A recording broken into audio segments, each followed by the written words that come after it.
waa hagaag wacan idilkiinba daawadayaasha qadarinta iyo qiimiga inaga mudan ee naga daawanaya VOA Somali TV waxaad ku soo dhawaataan barnaamijka awoodsiinta naafada oo toddobaadkan si toos ah idinkaga imaanaya garoonkan iga dambeeya oo maanta lagu wado in lagu daafuro ciyaarta goalballka oo ah ciyaar ay ciyaaraan dadka aragga naafada ka ah. Inta aan barnaamijkeena ku guda jirno waxaan idinkugu soo tabin doonaa khudbado kala duwan oo munaasabadda maanta lagu daafurayo ciyaartan goalballka ay laga jeedin doono hadduu rabbi raali ka noqdo. barnaamijka waxaa idiin soo saara halkan idinkaga soo jeediya anigoo ah Ismaaciil Maxamed Cali Ismaaciil Aqila. halkaad ka daawanaysaan waa VOA Somali TV. mar kale ku soo dhawaada barnaamijka awoodsiinta naafada. waa hagaag daawadayaal waxaynu gudagalaynaa barnaamijkeena awoodsiinta naafada oo sidaan hordhaca barnaamijkan idinkugu sheegay si toos ah idinkaga imaanaya toddobaadkan garoonkan oo ah lagu qabanayo tartanka ciyaaraha dadka aragga naafada ka oo sanadkiiba mar lagu qabto. tartankan waa sanadkii 6aad oo xiriir ah oo ay qabanayaan golaha barbaarta aragga naafada ka. munaasabadan oo ah mid ay ka soo qayb galeen madax ka socota xiriirka ciyaaraha Soomaaliya, sidoo kale maamulada iskuulada wax ay ka bartaan caruurta aragga naafada ka iyo sidoo kale qaybaha kala duwan ee bulshada ayaa waxa kelmado kala duwan ka jeediyay dhammaan dadkii ka soo qayb galay. kelmadda ugu horeyda ee munaasabadda waxaa qaatay Cabbaas Ibraahim Xaliye oo ku hadlayay afka gudoomiyaha golaha barbaarta aragga naafada ka ahna gudoomiyaha guddiga qabanqaabada tartanka. dhanka kale waxaa ku xigsaday Cabdikaafi Daahir Cilmi oo ah isbitaalka takhasusiga ee Muqdisho kaas oo maalgelinaya sanadkan tartanka. dhanka kale waxaa munaasabadda sidaas si la mid ah uga hadlay maamulada iskuulada wax ay ku bartaan dadka aragga naafada ka Cabdifitaax Maxamed Daahir iyo sidoo kale Ismaaciil Axmed Cali oo kale ah maamulada iskuulada Al-Nuur iyo sidoo kale Al-Basiir ee Muqdisho. waxaana hadaladooda ka mid ahaa الرحيم magacaygu waa Cabbaas Ibraahim Amiin, gudoomiyaha golaha bixinta golaha barbaarta aragga ahna gudoomiyaha guddiga qabanqaabada tartanka barbaarta Goalball League sanadkii 6aad ee 2026. waxaan aad ugu faraxsanahay maanta oo taariikhda ku aastaysan tahay 25 bisha koowaad 2026 in aan halkan ku daafurayno tartanka barbaarta Goalball League oo sanadkii 6aad oo xiriir ah aan qabanayno oo ayadoo aanan maxay ahayd duruufo kala duwan ciyaaraha lagu soo qabtay. sanadkan waxaa alla mahadiis ah in ay qabanqaabada qayb nagula yihiin ururka fidhiya xafiiskiisa Soomaaliya, iyadoo ay xusid mudan tahay isbitaalka weyn ee caalamiga ah Muqdisho Specialist Hospital naga qaadatay doorka taabagelinta barnaamijkan abkana siya oo isaga qodiisa qayb nagala ah barnaamijkan qurxintiisa. waxaan aad iyo aad ugu faraxsanahay ciyaartooyda maanta labada kooxood lagu daafurayo Golden Boys iyo FC Halgan oo si qurux badan ciyaartooda uga soo qurxinayaan. waxaan u mahadcelinayaa dhammaan soo qaybgalayaasha iyo taageerayaasha barnaamijka. waxaan leenahay mahadsanidin aad iyo aad u mahadsan. magacaygu waa Cabdikaafi Daahir. runtii maanta waxaa u joognaa xafladda furitaanka ciyaarta barbaarta aragga ee Goalball League oo ay tahay maanta furitaankeeda, maadaama muddo aan soo wadnay hawshan ay tahay maanta maalinkii la fur lahaa. waxaan aad iyo aad u bogaadinayaa aan u taageerayaa bahda meediyaha oo iyagana runtii taageero weyn ka geystay dhinaca bandhigan uu dhaco oo sidaan quruxda badan u dhacaan. isbitaalka Muqdisho Specialist Hospital oo ah aan ka socdana wuxuu sponsor siiyey ama taageeray inay qabsoonto hawshan quruxda badan. sidoo kaleeto bahda Today Office-ka Muqdisho oo iyagana qayb ka ah taageerida. sidoo kale waxaa u mahadcelinayaa soo qaybgalayaasha barnaamijkan bahda sports qaybeeda kala duwan, badda kolayga, orodada, ciyaaraha fudud, olombikada, kubadda cagta, dhammaantood intii kasoo qayb gashay barnaamijkan Legends Sports-ka ay kala mahadcelinayaa. magacayga waa Cabdifitaax Maxamed Daahir, maamulaha dugsiga dhallinyarada Al-Nuur. runtii dareenkeena lama qiyaasi karo. waxaan rabaa anoo fursaddan ka faa'iidaysanaya ugu horreyn inaan u mahadceliyo qaybihii kala duwanaa ee soo agaasimay ciyaartan ahmiyaddeeda leh oo ay ugu horeeyaan golaha barbaarta aragga ururka Day iyo isbitaalka Muqdisho nasiya iyo guud ahaan qof kasta oo gacan ka geystay. waxaan leeyahay aad iyo aad u mahadsantihiin. waxaan jeclahay dareenkayga inaan ku biiriyo maalintan ah maalin farxadeed. golaha barbaartu waxay soo wadeen muddo dheer arrintan tartanka ah, laakiin maanta waa lala qabanqaabiyey. maanta garab bay heleen. isboortigu sidaan ognahay wuxuu ka qayb qaataa isfahamka, wada shaqaynta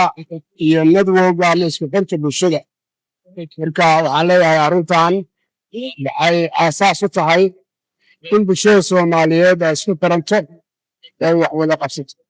sidoo kale waxay tusaale wanaagsan u tahay dadka naafada gaar ahaan qaybta dhinaca indhaha aragga ka qaba naafada ka ah inay u furayso mustaqbal wanaagsan oo ay tusayso asaagoodu inay dheeli karaan inay qabsan karaan inay ummadooda kala tartami karaan runtii fariin ayay u tahay sidaas la mid ah waxay dheeli wanaagsan ka tahay in mustaqbalka dadka araggala ay tartamada waaweyn ee adduunka lagu qabanayo ay ka qayb galaan guud ahaan marka waxaan leeyahay qof kasta oo arrintan ka soo gacan geystay aad iyo aad mahadsan tihiin si gaara golaha barbaarta araggala waxaan leeyahay hambalyo runtii waxaad ku tallaabsateen arrin aad u wanaagsan haddii dareenkiina intaad gaarsiiseen qaybo kale oo garab istaaga maanta si jamaaci arrintii loo qabanayo goobtan quruxda badan ee wanaagsan lagu qabanayo aad iyo aad ayaan idinku hambalyeynaa beesha muxuu ahaa naafadaana waxaan leenahay guud ahaan hambalyo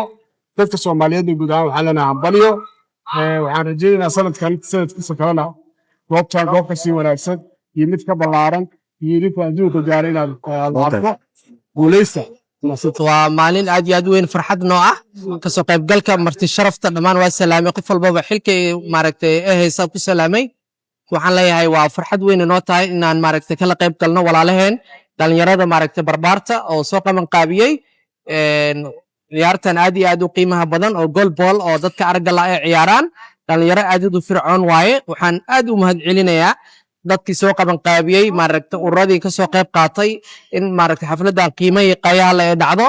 oo si fiican loo soo abaabulay misna maaragtay lagu furayo jiiriyooyinka maaragtay ciyaaraha maaragtay dadka aragga la waxaan leeyahay aad iyo aad ay farxad u tahay waan ku dhiirigelinayaa dhalinyarada inay meeshaas ka sii wadaan volunteerkay wadaan wayna gaari doonaan maaragtay in wasaaradda maaragtay sportska inay wax weyn ka qabato arrimahooda misna maaragtay ay dhinac weyn ay ka istaagto dhiirigelintooda misna maaragtay sanad walba maaragtay lagu xuso playgroundka maaragtay stade Muqdisho oo middan laga sii weyneeyo si maaragtay u dareemaan bulshada qaybaheeda kala duwan aad iyo aad aan u mahadcelinayaa ururka Today and special Muqdisho waxaan walba waxaan leeyahay soo ka qayb galay waa ku mahadsantihiin ka qaybgalkiina iyo abaabulkaad samaysan iyo dhiirigelinta waxaan leeyahay jiro jooga ururka barbaartana waxaan leeyahay halkan ka sii wada hawshiina anigoo ah maaragtay aqoonyahan Soomaaliyeed mar walba waxaa u taaganaa inaan dhiirigeliyo garabkiina istaaga insha Allah assalaamu calaykum waraxmatullahi wabarakaatu sidoo kale waxaa hadal ka qaatay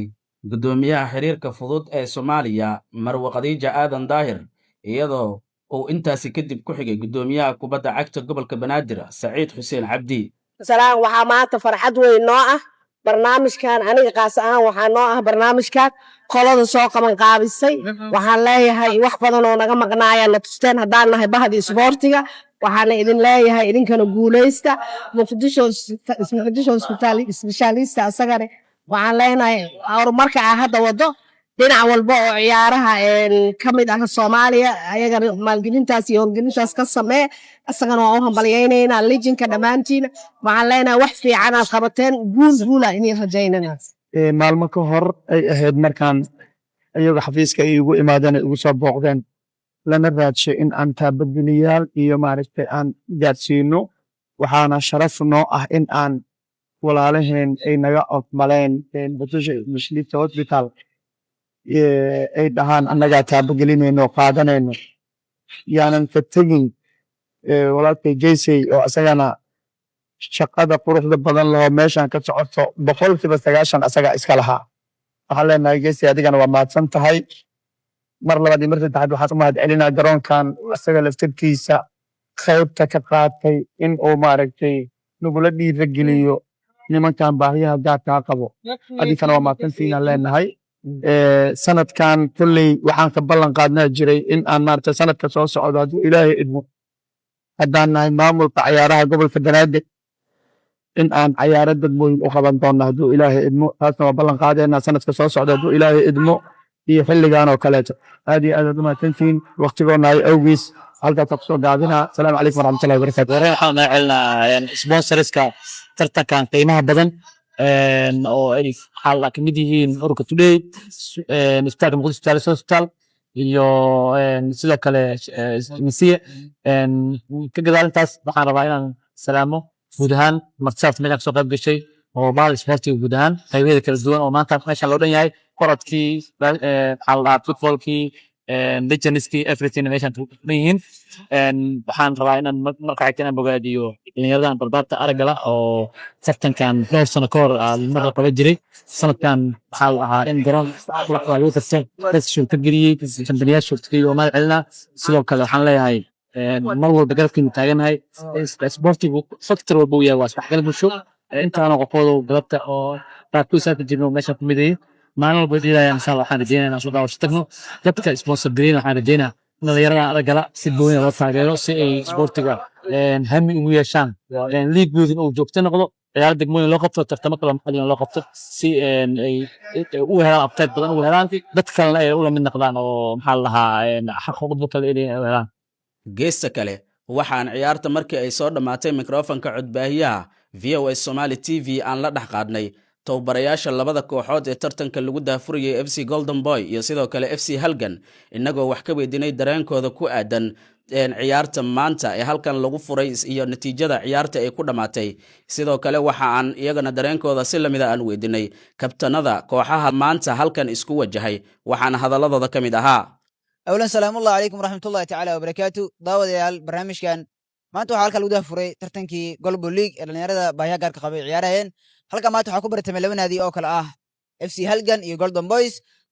أنا جيت وهاي وحنا كان كلتي يقول أن كفر أحسن هاي ما دام أنت يكون كانك أوت وهذه اللي قاعد يقولوا هو هذا أقول له ست هذا كفر أحسن تيم كيجا وأنا كفر أنا دونا وأنا كفر بدي أفرس يقول جارا سديت يشن وأنا رجع أنا كل ما ضحكت بدون إن شاء الله ما دام نك أوت هاي أنا ومهد علينا مرة بدنا waxaa tababar u noqday naadiyaal caalamiya oo caadiga xaafadaha ka ciyaara marna aniga player oo kabtan ah marka dareenkayga maanta aad u kacsiya maadaama nima asxaabna ana meesha ku jiro la muulid asxaab in badan nahnay sallayna sulka kobciye waana ku faraxsanahay inaan maanta halkan imaado aan tababar u noqdo waana rajeynaa inaan taageeri doono insha Allah intaan noolahay aadana maasantiin dhammaantiin waa hagaag iminka waxaa dhinacaygii bidix taagan macalinka kooxda kubadda cagta ee Halgan macalimu waxaad ku soo dhawaataa VOA Somali TV adigoo ku bilaabaya magacaaga bal dareenkaaga maanta kulankii maanta aad wajahdeen kooxda Golden Boys horta waa ku dhawaay magaceena waa Daar Cabdullaahi Daayir maanta horta meesha waxaa u imaaday inaa gool daro iyo inaa badiyo inaa ilin laga badiyo inkastoo maanta kooxdeeda wax weyn ay soo bandhigeen kubad fiican ay soo bandhigeen inkastoo Arwin aan gooldaro horta weligeed gooldaro horta ma baran anoo ilmo yiris wataa oo ilaa hadda coach ay weligii ani gooldaro horta saada u nacbaa ilmaha xataa way ogyihiin marka ani liga badi camal oo ku ciilbaxaa maantana insha Allah maanta laakiin ciilayahay walaa in la guuleysto gooldaradan maanta idinka soo gaartay dhigiina Golden Boys way sababtay maadaama macalinka aad ahayd tactica ahaan ciyaarta horta walaa ciyaar waaliyeed labada qof si weer guud ay wadeen inkastoo tiimkayga wuxuu meel qaar boos qaar ay khaldaneed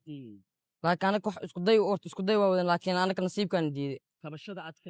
rajada kabasho ee aad ka leedihiin inaad dib ugu soo kubataan khaladaadkiina waa sidee marar badan aa dhahay khaladkaas meesha ku jira booskaas la iska saxo booskaas camal xoogaa oo naga liitaa inkastoo isku dayeen booska way dhici waayeen maanta haddii booskaas dhici lahay maanta maxaad fariino maxaad u diraysaa ugu dambeyn taageerayaashiina kala duwan ee ciyaarta ma aragtaa idin daabanaya maanta maxaad fariino aad u diraysaa fariin waxaa u diraa insha Allah kulankan way diiday badasha ay diiday laakiin kulanka dambe insha Allah isku badnaada waan is socdaa camal anoo kacsan magacayga waa Sakri Maxamed Cali Sakri Heegan horta aad ugu faraxsanahay kulanka maanta dhacay kulanka maanta kaliya ma ahaan kulan furitaan ma ahaan waa kulanka dhalinyarada waa kulanka ugu derbi waa kulanka waa adkaa waaye waa finaalkii oo la soo hormariyay walow maanta anaga guuldarada qaadanay oo kooxda aan la ciyaareen tartankii ka horeeyaan guuldaro bindnay marka maanta aad ay noola ciyaareen waxaad moodaa guuldaradii sanadka hore bindnay inay naga argoosadeen marka aad ugu faraxsanahay tartankan quruxda badan ee sanad bilowday sanadkiina mar la qabtaa waana sanadkii lixaad oo xiriir oo tartankan barbaarta goalball league la qabanaya ma wallahi ciyaartooydeeda bandhig ugu fiicnay soo bandhigeen kaliya labada koox awood badneed oo kooxdii guuldarada raacda ma ahan xidigayga waa bandhig ugu qurux badnaa ay soo bandhigeen tababarkii ay soo siiyey garoonka way ku muujiyeen kaliya guusha kooxda kala raacday horta aniga waxaan horta waa ka duwan yahay waa tartan nooca waxa waaye one net waa one neck waaye hal kulan kooxda way haraysaa anaga marka tartanka waa saga harnay sanad kale aan rajeynaynaa inaan soo adkeeno marka tartankaana waa kubadda gacanta ee aragala waa magarat horta fariin guud waxa uu diraa inta taageerayaasha la gaarin xiriirka Soomaaliya fariinta ka codsana waxa waaye dadkan ku dhawaad 13 sano 14 sano ee ciyaarayaan wax ogna ma jiraan marka waxa ka codsanayaa in kubadaha ay ciyaaraan loo hormariyo laba tartan ay ciyaaraan tartanka gacanta iyo tartanka lugta oo kubadda footballka caadiga labada marka in loo hormariyo si dadka kale loo ixtiraamo sportska loo hormariyo in dhalinyartaana ay u hormaraan xiriirka Soomaaliya in badan tartamadeena way imaadeen qaar ay ka socdo madax kale oo Soomaaliya way timid laakiin wax heeda hor u socda ma jiro ilaa anaga mooyaan inaan isxilqaano oo sanad kasta tartama anaga aan qabsano laakiin sida horyaalka Soomaaliya kale General Daawud kale koobka Supercup Soomaaliya kale xitaa qaramada Afrika xulalka dadka aragala way ciyaaraan hadda koobka adduunka kale wuu jiraa qaramada Afrika wuu jiraa marka saas oo kale waxaan jeclaanaynaa xiriirka Soomaaliya inay hormariyaan dadkan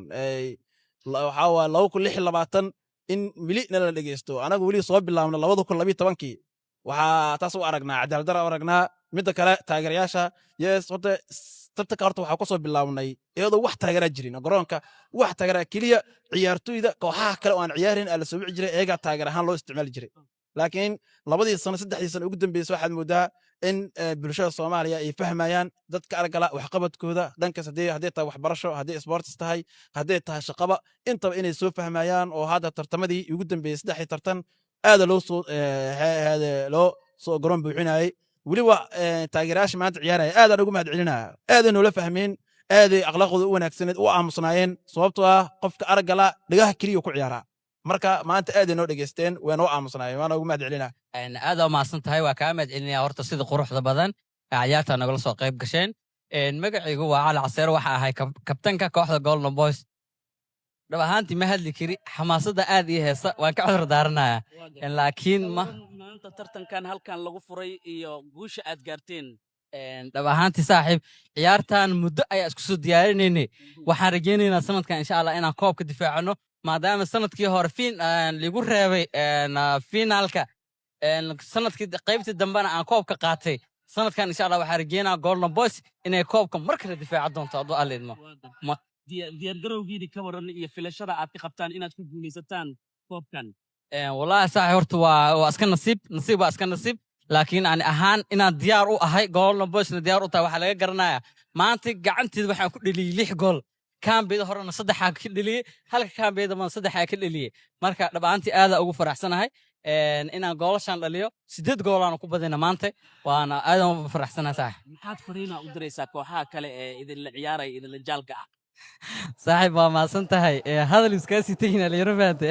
laakiin waxa uu sheegayaa kaliya in ay duufaan ku soo wajahan tahay meesha ka galahayeen gambaad uga sii dhigi lahayn asii diyaarsadeen guud ahaan barnaamijkeena awoodsiinta naafada intaas ayaan ku soo gabagabeynayaa dhanka kaamirada waxaa iga saaxiidaya Cabdiraxmaan Cabdullaahi Abubakar sidoo kale dhanka farsamada wuxuu ahaa injineer Faysal Cabdullaahi tan iyo barnaamijkan midkiis xiga inuu ku kulmi doono waa Bada VOA Somali TV ee barnaamijka awoodsiinta naafada idinkaga tagaya sidaas iyo nabadgelyo